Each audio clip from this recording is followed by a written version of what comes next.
L'Iran vient de commettre une erreur inimaginable, telle que les États-Unis redessinent actuellement la carte de haut en bas pour faire payer le prix de cette erreur.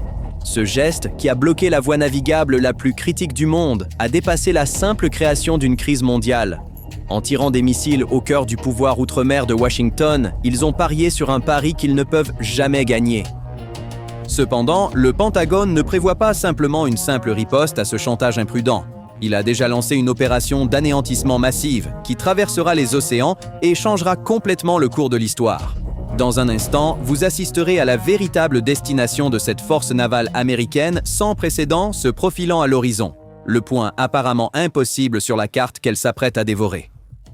Mais d'abord, concentrons-nous sur cette étincelle initiale qui a transformé le Moyen-Orient en un cercle de feu. Tout a éclaté lorsqu'un couteau a été soudainement pressé contre la gorge de la chaîne d'approvisionnement mondiale. Des rapports de terrain de Financial Express révèlent qu'une flotte de cargos massive, piégée dans des voies navigables étroites, a été soumise à un chantage inimaginable.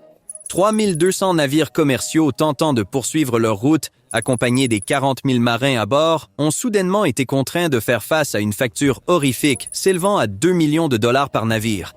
Ce geste, rappelant la piraterie, a stoppé le pouls du commerce mondial en quelques secondes. Téhéran croyait être aux commandes, mais la véritable catastrophe s'est déroulée à des milliers de kilomètres au-delà de ce blocus naval. Le régime avait franchi cette ligne rouge absolue, autrefois considérée comme intouchable. Le Wall Street Journal a rapporté que Diego Garcia, une base conjointe américano-britannique située dans l'un des points les plus isolés de l'océan Indien, était à portée de missiles balistiques de moyenne portée. Cette audacieuse vague d'attaque, visant à couvrir une distance de exactement 4000 km, a été déjouée lorsqu'un des missiles lancés a échoué en plein vol et l'autre a été détruit par des intercepteurs américains SM-3. Comme confirmé par l'agence de presse Reuters, les missiles ont été neutralisés dans le ciel avant d'atteindre leur cible. Selon un rapport de la BBC, l'Iran avait planifié cette attaque de missiles impitoyable sur Diego Garcia en réponse au fait que le Royaume-Uni avait accordé aux États-Unis l'accès à la base. Téhéran avait joué un jeu à haut risque, mais il avait heurté un mur. Cependant, la tentative audacieuse de l'Iran de frapper pour la première fois une base américaine aussi lointaine et stratégique a complètement réveillé le géant endormi à Washington. Au milieu de ce chaos croissant et du roulement des tambours de guerre, le président américain Donald Trump s'est présenté devant les caméras pour faire une déclaration extrêmement déroutante. Dans des images partagées sur les réseaux sociaux, les remarques de Trump, qui du point de vue militaire suggéraient que la guerre avait déjà été gagnée, ont fait l'effet d'une bombe. Je pense que nous avons gagné, nous avons éliminé leur marine, leur force aérienne, nous avons éliminé leur défense antiaérienne, nous avons tout éliminé, nous circulons librement. D'un point de vue militaire, tout ce qu'ils font, c'est obstruer le détroit, mais d'un point de vue militaire, ils sont finis. Alors, si la guerre est vraiment terminée et que l'ennemi a été complètement paralysé, pourquoi le Pentagone déploie-t-il discrètement la plus grande force navale amphibie de son histoire dans la région? Vous avez bien entendu. En ce moment, les océans du monde sont témoins d'une force militaire historique et imparable lancée par la marine américaine vers le Moyen-Orient. En d'autres termes, les États-Unis ne célèbrent pas une victoire. Au contraire, ils préparent le terrain pour une opération terrestre sans précédent afin de porter le coup fatal final. Les éléments de cette opération vont vous surprendre énormément. Le groupe amphibie prêt à l'emploi USS Boxer, traversant les eaux fraîches de l'océan Pacifique, a quitté son port d'attache à San Diego bien plus tôt que prévu.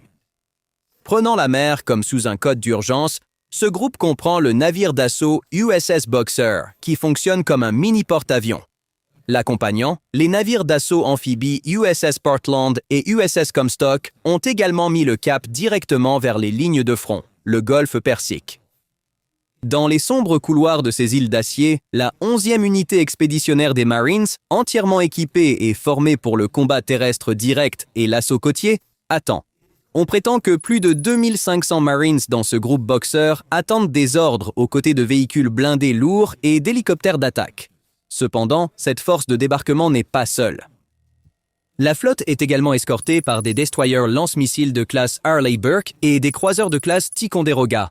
Grâce à leur puissant système radar Aegis, ces navires forment un dôme d'acier électronique presque impénétrable dans le ciel. Pendant ce temps, les systèmes de lancement vertical sous les ponts des navires sont prêts à frapper leur cible avec une précision au centimètre près. Des centaines de missiles de croisière Tomahawk, programmés pour détruire des centres de commandement terrestres et des réseaux radars, attendent d'être lancés. Cependant, le coup mortel de Washington ne se limite pas au front occidental. De l'autre côté de l'océan, une autre force massive partant des bases navales japonaises, le groupe amphibie USS Tripoli, a déjà pris la mer. Les navires de guerre USS New Orleans et USS San Diego escortent le vaste pont d'envol de l'USS Tripoli dans un silence mortel. Ce groupe est entré dans l'océan Indien en traversant les eaux étroites du détroit de Malacca et se dirige directement vers Hormuz. Au cœur de cette flotte impeccable se trouve la 31e unité expéditionnaire des Marines, l'une des unités les plus légendaires et impitoyables de l'histoire militaire américaine. Très bientôt, ces deux groupes navals massifs convergeront dans le nord de l'océan Indien, juste à la lisière du golfe Persique. Une fois ce rassemblement historique terminé, il y aura un total de 6 énormes navires d'assaut amphibies naviguant côte à côte dans la région. De plus, les ponts de ces navires d'assaut amphibies vont au-delà des hélicoptères de transport standard. C'est parce que les navires sont chargés de chasseurs F-35B Lightning II de 5e génération qui sont indétectables par radar. Ces avions furtifs, capables de décollage et d'atterrissage verticaux, transforment efficacement les navires amphibies en porte-avions à part entière. Cela offre une couverture aérienne parfaite pour le moment où l'infanterie met pied à terre. Visualisons maintenant cette scène.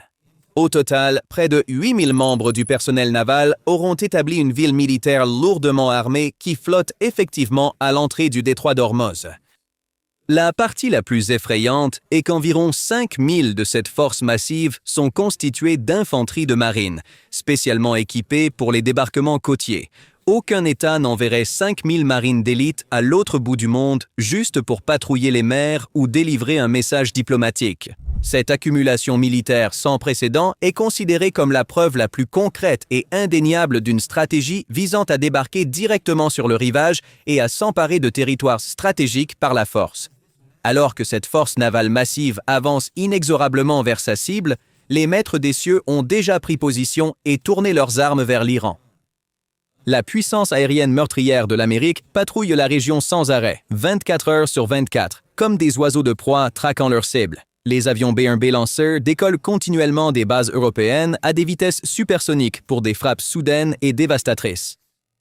Pendant ce temps, d'énormes bombardiers B-52 Stratofortress sont prêts dans le ciel, prêts à déclencher un incendie prolongé. Les bombes AGM-158, JASSM-ER et GBU-JDAM transportées sous leurs ailes pourraient neutraliser instantanément la défense aérienne de l'Iran. Les légendaires bombardiers furtifs B-2 Spirit, qui échappent à la détection radar, sont également en action. Ces avions transportent d'énormes bombes anti-bunker conçues pour effacer les tunnels souterrains les plus profonds et les silos de missiles de l'Iran de la carte. Ils sont équipés de bombes pénétratrices de masse GBU-57, pesant chacune environ 14 tonnes. Ces bombardiers invisibles sont conçus pour vaporiser les installations nucléaires et les centres de commandement protégés par des mètres de béton armé situés à des kilomètres sous les montagnes Zagros en un seul coup. Même les légendaires avions de soutien aérien rapprochés A-10 Warthog sont de retour sur la scène dans cette terrifiante formation aérienne. Ces avions impitoyables volent à basse altitude pour traquer les vedettes rapides iraniennes en embuscade dans le détroit d'Ormuz avec leurs canons de 30 mm. Le son célèbre et glaçant du canon GO-8 Avenger tirant des obus en uranium appauvri depuis son nez, déchirant le ciel, dit tout en réalité. Les Warthogs suffiront à infliger des dommages psychologiques dévastateurs aux marins iraniens et aux forces de la garde côtière avant même qu'un seul coup de feu ne soit tiré. Maintenant, examinons nos cartes stratégiques. Regardons de très près l'épicentre de cette tempête militaire unique qui approche, la cible principale de la marine. Les yeux du monde entier et de la marine américaine sont actuellement fixés sur un seul point, l'île de Kharg. Ce minuscule morceau de terre est la bouée de sauvetage économique par laquelle 90% du pétrole que l'Iran vend au monde est pompé. La chute de l'île de Kharg signifierait l'effondrement économique complet du régime de Téhéran en quelques secondes. L'objectif principal de la marine et du corps des Marines des États-Unis n'est pas d'entreprendre la tâche impossible d'envahir l'immense territoire iranien de bout en bout. La véritable stratégie est de s'emparer soudainement de cette installation stratégique de pétrole et d'énergie, ce qui étranglerait directement le régime. Lorsque vous examinez les voies maritimes sur une carte, cette opération présente des avantages stratégiques significatifs. Cependant, un tel mouvement potentiel comporte également d'immenses risques. En effet, pour que les flottes américaines atteignent l'île de Kharg, elles doivent traverser certaines des eaux les plus dangereuses et mortelles du monde. Le premier obstacle majeur est le détroit d'Ormuz, où le point le plus étroit ne fait que 34 km de large, et toute la côte nord est hérissée d'armes lourdes de l'armée iranienne. Pour que les Marines atteignent l'île, ils doivent d'abord sortir indemnes de cette zone de mort, parsemée de mines marines et grouillante de drones suicides. Ensuite, ils devront naviguer à travers un anneau de feu de 20 heures s'étendant sur 380 000 marins le long de la côte iranienne. Si le Pentagone décide d'entreprendre cet itinéraire éprouvant, qui ressemble à une mission suicide sur une carte, plusieurs scénarios intrigants nous attendent. Commençons par le premier et le plus agressif scénario. Cela implique la possibilité que l'île soit capturée par une attaque amphibie à grande échelle, semblable à une Normandie moderne. Dans ce scénario, l'opération commencerait probablement par une tempête de feu tombant du ciel sous le couvert de la nuit. Des missiles Tomahawk et des bombardiers furtifs B-2 pourraient aveugler tous les radars, les batteries anti-aériennes et de défense côtière autour de l'île de Kharg en quelques secondes. En même temps, des avions de guerre électroniques EA-18G Growler pourraient paralyser tout le réseau de communication de l'île avec le continent, laissant les commandants iraniens impuissants. À l'ombre de ce soutien massif de feu, des équipes de Navy SEAL et des unités de reconnaissance des Marines débarquant de sous-marins nucléaires de classe Virginia émergeant silencieusement des eaux sombres de l'océan peuvent atterrir sur le champ de bataille. Ces unités auront déjà infiltré l'île des heures avant le débarquement principal pour déminer le long du rivage et neutraliser les tours de guet critiques. Immédiatement après, des hélicoptères futuristes MV-20 Osprey décollant des immenses ponts de l'USS Tripoli et de l'USS Boxer pourraient fendre l'obscurité. Ces hélicoptères ont le potentiel de créer la première onde de choc en larguant simultanément des centaines de marines sur les points critiques de l'île. Pendant que ce déploiement aérien est en course, d'énormes aéroglisseurs LCAC glissant silencieusement sur l'eau pourraient entrer en jeu. En déversant des véhicules lourdement blindés et des chars directement sur les plages de l'île, ils pourraient sécuriser la tête de pont en quelques secondes. L'objectif semble parfaitement clair, s'emparer des tours de contrôle du terminal pétrolier massif, des pompes de chargement et des installations portuaires stratégiques avant que l'ennemi ne réalise ce qui se passe. Cependant, ce scénario d'invasion à grande échelle apparemment parfait pourrait présenter un profil de risque sans précédent sur le terrain. S'engager dans un combat sur une petite île au milieu de milliers de civils et de gigantesques réservoirs de pétrole prêts à exploser à tout moment est terrifiant. Le combat urbain au milieu de kilomètres de pipelines en acier ressemblant à un labyrinthe, d'immenses installations de stockage et de tunnels d'entretien étroits est le principal danger. Cela pourrait signifier un environnement où chaque pas est risqué pour les troupes américaines. Les Marines pourraient faire face à un nuage de fumée potentiel provenant des installations touchées. Par conséquent, pour une telle opération terrestre potentielle contre l'Iran, tous ces risques doivent être minimisés. Le deuxième scénario, plus insidieux, est la tactique de frappe et de fuite. Dans ce scénario, l'objectif n'est pas de sécuriser entièrement l'île, mais de rendre les installations inopérantes. Des centaines d'infanteries d'élite infiltrant l'île à minuit pourraient simplement faire exploser les principales tours de contrôle et les pompes. Des forces spéciales d'élite sautant d'avions de transport C-17 à haute altitude en pleine nuit et déployant leurs parachutes à basse altitude pourraient atterrir sur l'île comme des fantômes, grâce à leur camouflage spécial qui reste indétectable même par les caméras thermiques. En utilisant les bombes aux termites et les explosifs C4 qu'ils apportent avec eux, ils pourraient paralyser la capacité de pompage de pétrole de l'intérieur, la rendant irréparable pendant des décennies. En seulement quelques heures avant que la salve de missiles balistiques de l'Iran ne commence, ils pourraient retourner à leurs navires via des hélicoptères ou des sous-marins de débarquement furtifs approchant la côte. Bien que ce scénario ait le potentiel de minimiser les pertes militaires américaines, il pourrait augmenter la probabilité de représailles iraniennes. Par conséquent, l'infanterie d'élite doit terminer toute la mission avant que la menace de missiles iraniens ne commence. Le troisième scénario, et du point de vue géostratégique, le plus sensé, est un blocus naval passif. Les commandants navals américains peuvent choisir de maintenir une présence à distance aux détroits étroits sur la carte, plutôt que de débarquer des troupes sur l'île. Les chasseurs F-35B pourraient créer un bouclier aérien invisible et impénétrable au-dessus de l'île.